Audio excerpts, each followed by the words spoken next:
welcome to today's meditation time. I am truly humbled and honored that you are spending your few minutes of this day with me and allowing me to spend my few minutes with you as well. And so let's settle in where we are. Let's get comfortable at the seat or the spot where you have found yourself. Hopefully it's a predictable, comfortable space so that as you begin to close your eyes, your body can feel not only relaxed, but alert at the same time. So just allow the muscles to let go of any tension, but allow the spine to stay really engaged so that all the good breath, the good prana as you're bringing it in and blowing it out is able to travel up and down the midline of you without anything getting in the way. And as you've positioned yourself, let's take a long, slow breath in together. And then gently blow it out. Another deep breath in together. And blow it out. A couple more like that. Slow breath in. And a full breath out. One more.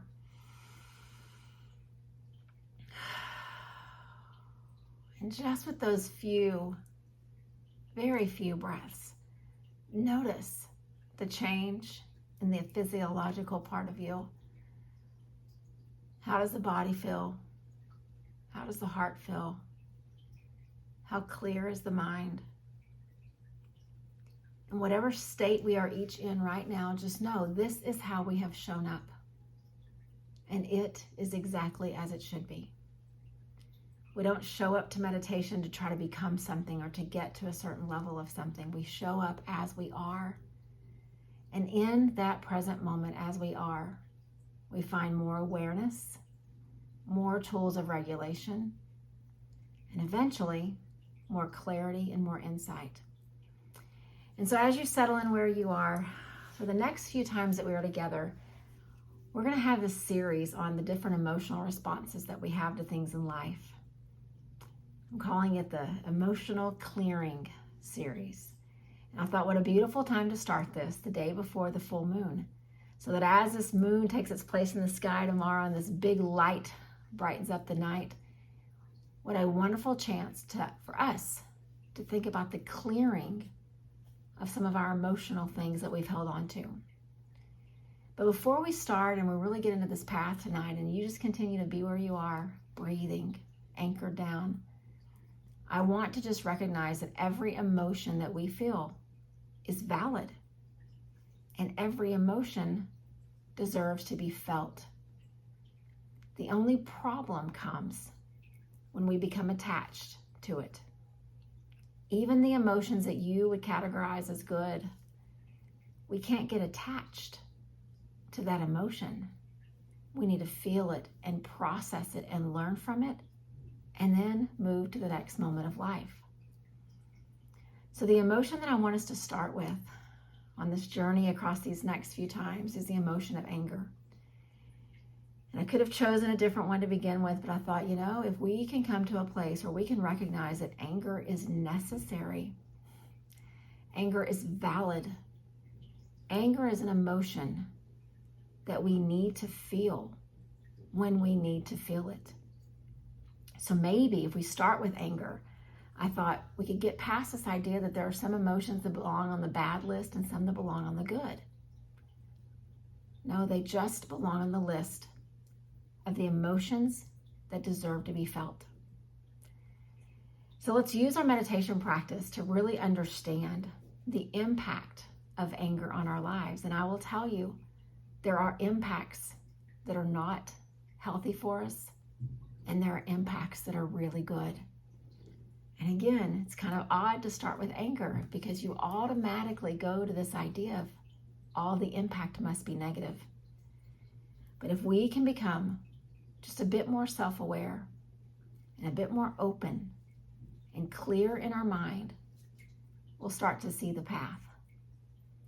And so I'd like for each of us, where we are, with our eyes just gently closed and our breath coming, just think to yourself, what was something today? And for some of us, it could be in the last hour, but just for all of us, What was something in this last 24-hour period that caused us to feel anger? Or what was an event that happened right before we felt anger? And so there's a reframing of just the way that I said it, because we often want to blame something and say that it causes us to feel a certain way. But the second way that I phrased it was, what was the event that happened right before you felt anger? So I just want to pause. Let's just validate. Name it. Know what it was.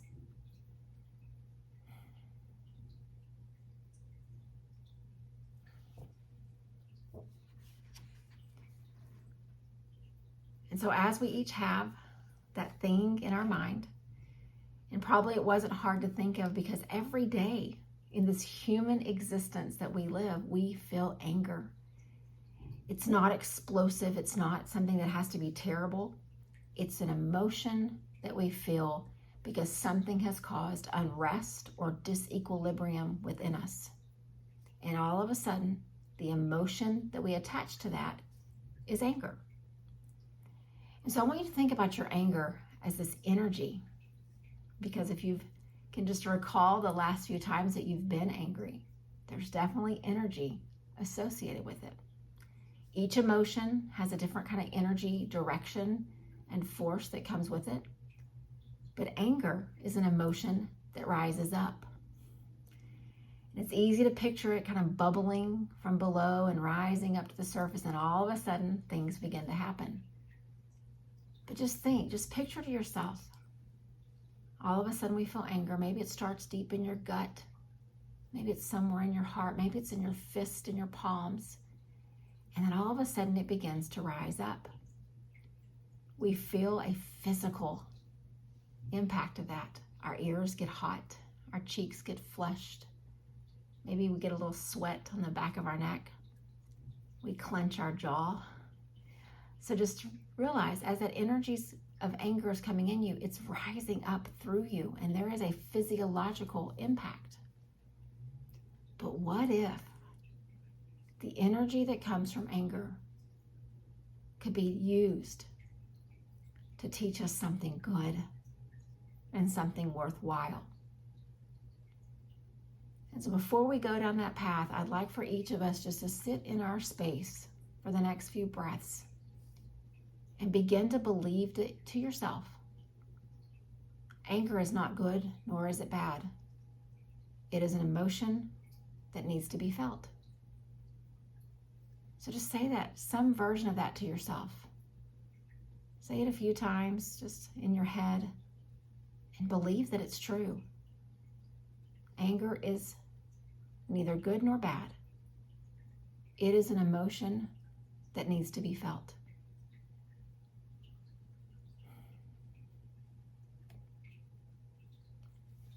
So I want to propose just a few different scenarios to think about this energy of anger, so that maybe during our meditation time, we can start to realize that it has energy that we need to harness and use, but that we also have to be aware that it has energy that could cause us to make really unhealthy choices for ourselves, for people in our lives, in our community. And so I want to ask you, do we allow our anger and the energy that rises up from it to cause resentment in our hearts and our minds? Or do we allow our anger that the energy rises up from to bring us more self-awareness about what our emotional triggers are? So just sit and think about that for just a second. Here in this moment that we're sharing, the same anger from the same event, it can cause, through this energetic force, resentment in our hearts and in our mind.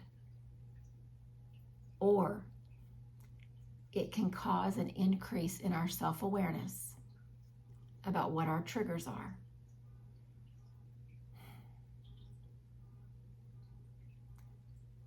Most of us could probably name some triggers And we'd have to recognize that those are not things that we're probably going to get rid of in our life. Some of them are small and inconsequential, and some are really big. So are we going to let those things cause resentment to settle in our hearts and our mind? Or are we going to use them to have a deeper self-awareness, to know ourselves a little bit better? And I would propose that because you show up, you bring yourself to meditation, you pause from the busyness of your day, that you want an increase in your self-awareness. So if you want to really begin to understand the validity of the emotion of anger, let it increase your self-awareness. Recognize your triggers. Be aware of them. You know, oftentimes in meditation, I'll have us pause and I'll say, just notice, what are the thoughts coming into your head? Don't push them away yet. Notice them. Because if you don't know the things that interrupt and distract you, you don't know how to prepare for them. They catch us off guard, and then all of a sudden we've lost the present moment again. So let's just commit, because I know you're here. You want to use your anger as a path toward deeper self-awareness, to know your triggers, but even at a deeper level, to know yourself. And then one more question. Do we want to allow our anger to lead toward a decrease in our patience and our grace? So just picture that energy. It's bubbling up. Our tempers get really, really sharp, and our patience and grace decrease. Or do we want to allow our anger to energize our spirit and help us think of a way to make a change about the situation that triggered the anger in the first place? So just think. The emotion needs to be felt. It's valid, but the impact is our choice. Do we want to let the anger bubble up and decrease our grace and our patience? Or do we want to let it spark our spirit? Think about the energy and help us find a way to do something to make a change about the thing that kind of sparked the trigger to begin with. So let's just sit for these next couple of minutes in quiet. Anger's a tough one. We get ashamed of feeling it. We think we've done something wrong, but I want you to sit in these couple of moments of quiet and just realize you are not only normal, but you are doing what you are supposed to do, which is to feel. And then the impact of what we're feeling as we detach from the emotion a bit can be so very positive. It can be a teaching moment for each of us if we'll just allow it to be. So just continue to breathe in and out, slow and deep and steady. Feel the energy of this moment. Hold on to it.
Just continue to sit or lie there with your eyes closed, but bring your awareness back to the time that we're sharing together.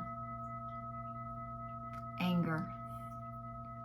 It is a valid and necessary emotion. It can teach us so much about the things that trigger our emotional responses. But we have to be open and willing. And so what I would encourage each of us to do as we go through the rest of today and as we start our day tomorrow, something is going to come along and you will feel anger again. But in the moment that you feel it and you feel that energy start to shift and begin to rise up, pause. Pause like you do right here for meditation. Pause and breathe and remind yourself, I don't want to look at that event and blame it and say that it caused me to feel a certain way. I want to look at that event, recognize it, make a note of how I felt because of it, and then be so grateful that it happened, because it is helping me to have a deeper connection to me, to have stronger self-awareness, and to have the power to choose the impact of what I feel. I know it sounds a little different in how we think, but imagine if just a few of us start that way, what the impact could be in our community and in our world. Be grateful for the triggers and the lessons that they teach. Namaste.